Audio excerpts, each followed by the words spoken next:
Hello, everyone, and welcome to another episode of Fund Hub Radio. I'm your host, Lindsay, and today we are joined by one of our amazing personal event coaches, Becca Tybus. Welcome, Becca.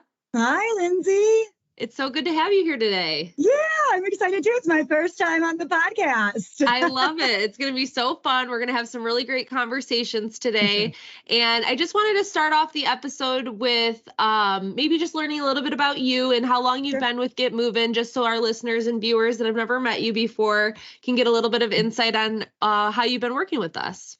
Okay. Well, actually, I've been with Get Moving from the beginning, although I did start.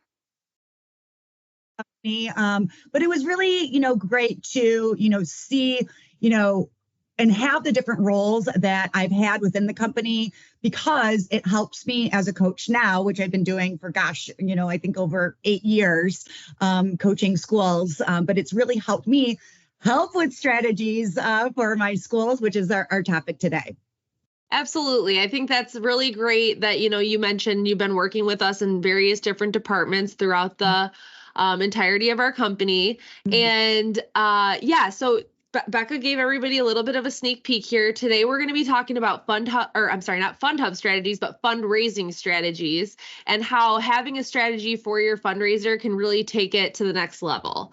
We'll kind of shed some light on different tools in Fund Hub, which is our donation platform, on how those can help you improve your fundraising strategy. So to kick things off, I just wanted to ask Becca first, could you maybe help our listeners understand exactly what a fundraising strategy entails and why it is essential for parent groups? Sure. So keep in mind, fundraising should not be a full-time job for you. We are completely understanding of, most of the people that we work with already have full-time jobs, not to mention running their families, cooking, taking their kids to sports. So, we really help schools. Number one, having a strategy is going to cut down on your time management. But, it can be scary. You're trying to raise a large amount for your schools. So starting with a plan, and obviously your strategy should start. When do we start planning, right? When to reach out to your coach, when to connect to your staff at your school, when you should be promoting. But it'll allow you to have the time to troubleshoot anything that kind of happens during your fundraiser, but also allow you to focus on the fun stuff, like raising that money and getting the kids excited. Absolutely. Yes. I think that it's, like you mentioned, like it's not a full-time job for most of these people, and being able to have a coach at Get Moving that can help you kind of outline what it is you guys are trying to do and how you're going to be able to do it is a huge asset to our schools and organizations that we work with. So another thing I wanted to highlight here is many of our listeners I think are kind of new to organizing fundraisers, which is probably why they're listening to this podcast. So I was wondering if you could explain a strategic approach and how a strategic approach differs from just kind of like winging it and, just saying, tomorrow we're going to have a fun run or something like that, and the impact that it can have on the success of their event, of course. Sure. And, don't get me wrong, we definitely can kind of wing it. Like we have gotten schools up and running like really quickly, right? But again, when you are really trying to raise a large sum of money, think about when you are buying a house or a car, planning a wedding, It is a big deal and it's a big investment and it's important.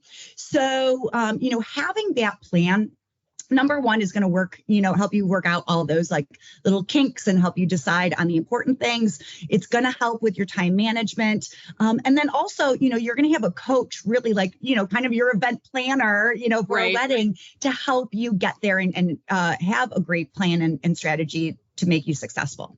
Yes, absolutely. I think that just having like maybe a certain number of objectives, like, I want to have this much participation, or we want to raise this much amount of money. And those are kind of your like objectives. And then how are you going to reach those objectives? Exactly. And that's what your coach is here to help you do, as well as, your planning committee, if you have one.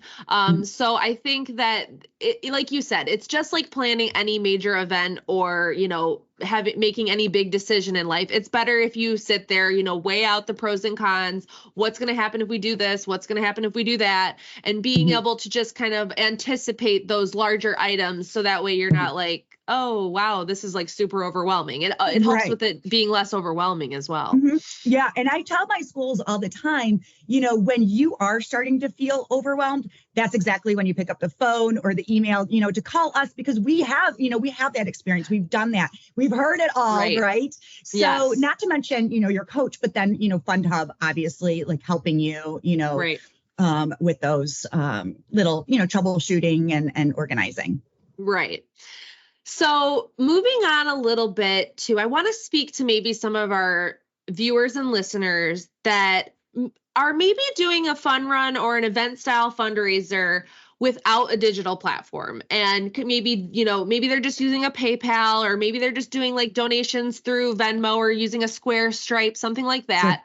Sure. And for those who are not using a digital platform for any type of fundraiser before, what are some of the unexpected benefits that they might discover through FundHub? Okay. So one of the things that I always tell my new schools is that, believe it or not, well, I mean, you're going to believe it if I tell you, right? But, but the platform is actually built by volunteers. So number one, majority of us that actually work for the company have done this, right? And then we continue to get feedback from our schools of, how can we make the platform better? So keeping those items in mind, we really try to make it user-friendly for all of your users. So going from the chairperson, making setup really, really easy. We give you, 15 different flyers for your parents. We're going to give you quick links and QR codes to make it, registering and sharing really easy. We give you one of my new favorites, which is our digital wallet payment options for donors. When they have to go grab their credit card, you're going to lose them, right? So if they have everything on their phone, it makes it very easy. And then our reporting system. And one of the things that I hear all the time from schools that have done it on their own, and then they move on to our platform, is, oh my gosh, I am not creating Excel spreadsheets. I don't have to do pivot tables. The system does it. And then another great benefit is that we save your information year after year. And we'll talk a little bit about that, I think, soon.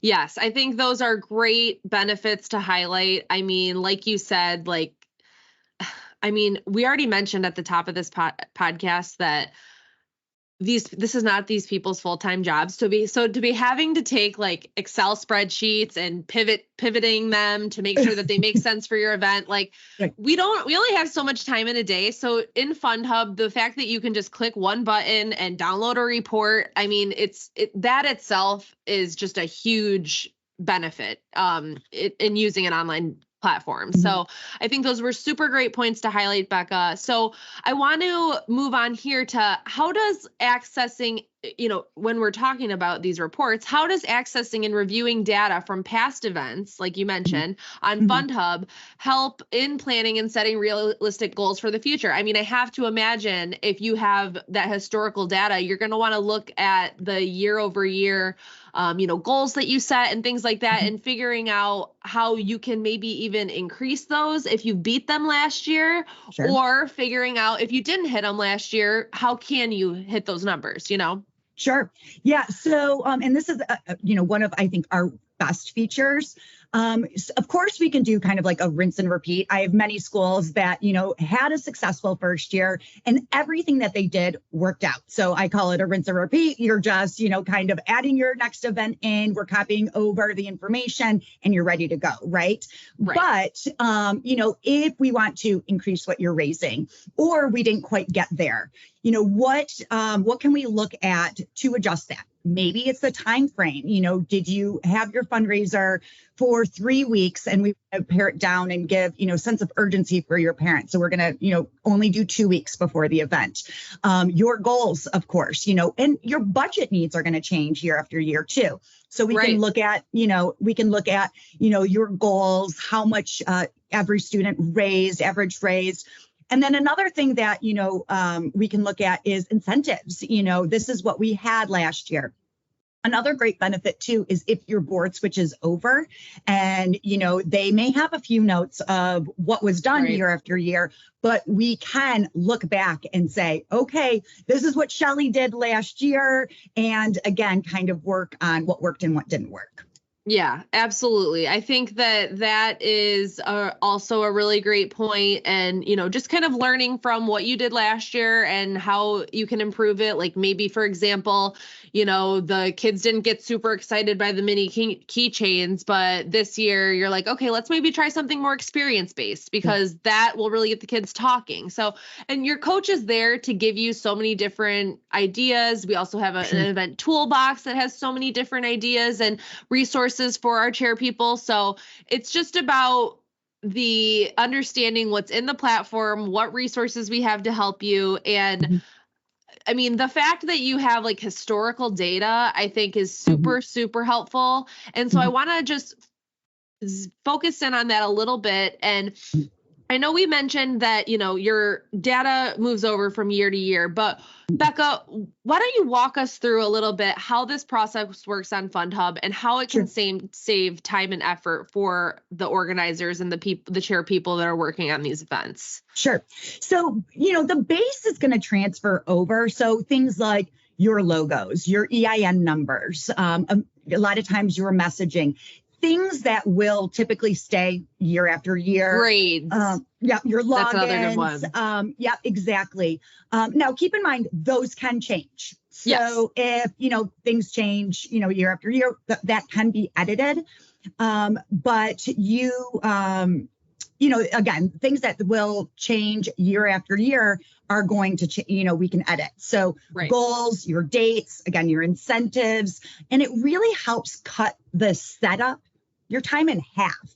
Typically I always tell my first year schools, it's going to take a little bit longer because we were making these decisions and inputting that information. Again, it doesn't take very long. We can get it done in like an hour. It doesn't take very long, but year after year, it's going to cut that time in half. Exactly. Yes. I think that's a super important thing. And, something I don't always think about is just how, like, you're right. That first setup, it might seem a little bit daunting just to, get it all set up. But, if you rebook with us every year, your stuff is going to transfer right over. And like you said, it's going to cut that time in half. Your hours take it now to a half hour. And really all we need to have is your changes and decisions for the next year. And then we're good. So I think that that's a really important thing to highlight just so people can understand, like, it's not like you're starting from scratch every single year. No. And again, it really makes it, because we do have boards that change over, year after year after year. So it also actually makes it really nice for them to quick and easy. And again, it's, the chairperson the year before that kind of worked out all those kinks. And, again, we can either do a rinse and repeat or, decide on the new exciting incentives for this year. Absolutely. Well, Becca, I can't believe it. We're already wrapping up this episode here. So I just wanted to ask you one more little question here. It's actually not little, it's big. I wanted to know, do you have any inspiring success stories where a group has significantly benefited from using FundHub's features, such as, archiving and data analysis so that they can improve their fundraising efforts and, be able to accomplish a goal that maybe they hadn't accomplished before? Sure. So we actually have a school. One of the schools that I want to talk about is she actually is going to be on a podcast soon. So a little shameless plug. It's Marie from Vale Farm in LaGrangeville, New York. Okay. And I started working with Vale Farm in 2021. And they did great. I think they raised $20,000 that first year. But then Marie came on the second year. So she was a new chair. We already had them set up and get moving. And she was great. She listened to my suggestions of, kind of how we can raise more the next year. She's always really great with incentivizing. Now, keep in mind, Vale Farm also does a color run. So having a really, color runs have to have a little bit more planning than like a fun run or a readathon, just because there's more logistics, where to buy color and volunteers. So she kind of came in, we adjusted a few things. And then second year, she raised $34,000. And then again, she kind of just each year will focus on the fun stuff. the new exciting incentives. They do a lot of like food trucks and they have a lot of sponsors. So she spends her time really each year concentrating on that. The platform's already done for her. And then last year they raised over 40,000. Wow. So each year they're increasing. And again, having Fund Hub makes it easy for her to focus on, grabbing those vendors and those sponsors and, getting getting the fun stuff. But I'll let her speak to it too. Right, exactly. But you're right. Like being able to not have to focus on the platform setup really gives you that time to be able to engage your community. Like being able to go out and talk to your local businesses and be like, hey, we are having a amazing fundraiser at our school. Would you be able to help us with this? Being able to have the time, the small amount of time, because we're all volunteers here, to be able to use that by enhancing your event and being able to get like even maybe some extra donations from sponsors if they're not, providing physical items for incentives or, to enhance the event. So the less time, if you work with us year over year and you're archiving that data and we're able to transfer it over year after year, so you don't have to spend all this time with all these reports and all these dates and all this kind of stuff, then you can take that time to really take your event to the next level. So I think that is a really great point to end on, and kind of a little bit of a, teaser here for our next episode. I don't know if it's our next episode, but it'll be coming up soon. Yeah, she might have already been on. I don't know yet. Yeah, no, I have not recorded with her yet, but I know it's coming up the pipeline. So I don't know when this episode's coming out, but whether it's before or after, Vail Farms will be highlighting you soon. And I think that it'll be really nice to kind of hear from her and hear from how, her coming in as a second-year chair could, be relatable for other people's experiences when working with Fund Hub. So, Becca, I want to thank you so much for being here today. This was a great episode. I think we touched on several really good points on how, having a Fund Hub strategy and being able to have your data saved in Fund Hub can really benefit a lot of our clients and potential clients. So thank you so much for being here today. And we will see you guys on the next episode of Fund Hub Radio. See ya. Thank you. Bye-bye.